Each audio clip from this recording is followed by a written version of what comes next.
This is a message to Canada and all the American Tawagheet. We are coming and we will destroy you, bidnillahi ta'ala.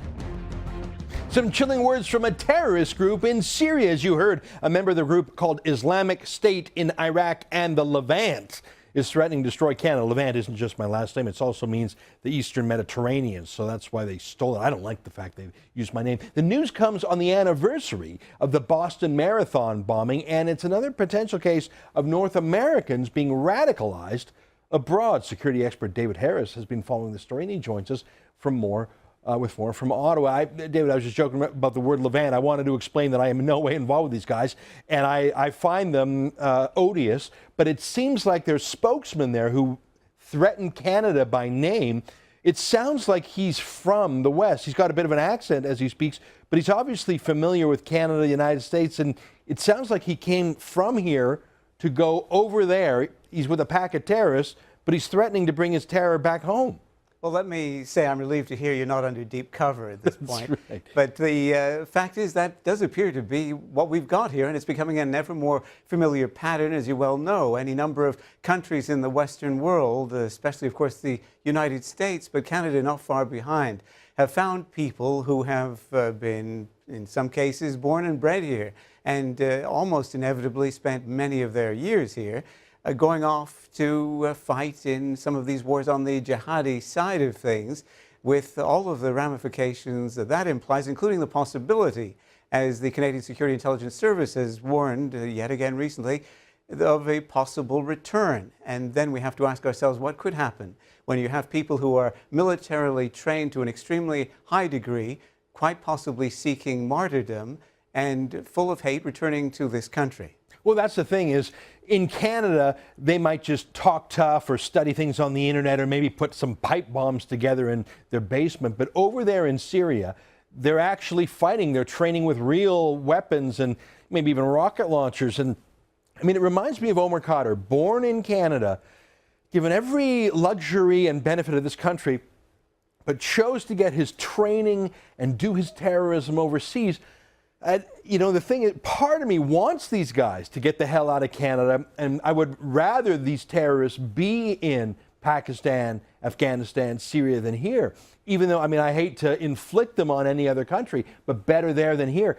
My worry is they're going to come back. My worry is we don't know they're there. Maybe they just said, hey, folks, I'm going to study in the Middle East, and then once they were in, let's say, Jordan, then they made their way to Syria. So do we even know how many Canadians we suspect there are in the Syrian civil war, for example?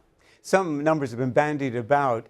I believe the Canadian Security Intelligence Service has suggested that there may be about 30 currently involved with extremist groups in Syria, but that in any event, 80 may have returned from what have been described as conflict zones. You put it all together, and easily dozens are going to be involved in general commitment to jihadi forces abroad. It could be hundreds. It could be hundreds. We've heard from Somali Canadian parents to take just one small group in this jihadi concern area who have expressed the gravest of worries that some of their own children could be recruited, find themselves abroad, as some have done, and then the rest of us, of course, have the return to worry about. You know what? I'm glad those parents are speaking up. What terrifies me is the parents who wouldn't speak up, who actually either support or become willfully blind to what their kids are up to. I'm reminded of Omar Khadr's mother, who is positively a cheerleader for her terrorist son. Now, I looked at that guy, and of course, I'm not expert enough to identify someone by how they look, but that guy did not seem to be from the, quote, Levant. He didn't look Syrian or Lebanese to me. He looked maybe like he was from Somalia. I mean, this guy obviously is a global traveler at ease in the modern world. I mean, a high-quality YouTube video with some production values. These are sophisticated guys. I think in the West we have this conceit that we could run rings around them and they have no chance. But actually, they're high-tech in their tactics. They're just medieval in their philosophy. Yes, and it gets us into that other area as well. In a sense, and I'm watching my words here, terrorism is the easy side of things. We know, of course, that those indulging in this are outright enemies. They've got to be stopped. What they do is illegal, even in international law.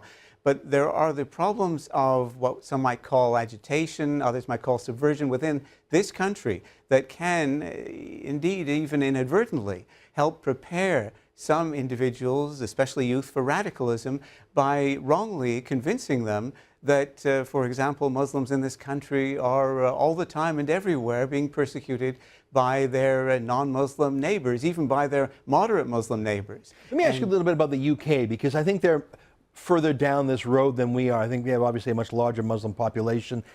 Did anything change in the UK when some of that terrorism did come home in the form of Michael Adebolajo, who was actually born Christian, converted to Islam, and then hacked to death that drummer Lee Rigby on the streets of England? Did that change anything in that country, or are they still muttering the multicultural pieties and saying, oh, no, you can't look at mosques because that's racial profiling? Has anything changed in the UK after that street slaughter, or are they still in denial like we are? I think there's a form of denial prevailing, to be honest, and the government has taken another look at some of the prevention type programs they had underway, but a number of those have been found to be weak in ways that would be laughable were it not for the tragedy involved. Some of them have actually included embracing and funding radicals in an effort to bring them in to work on the part of the government because, to use the lingo, they have street cred with other radicals.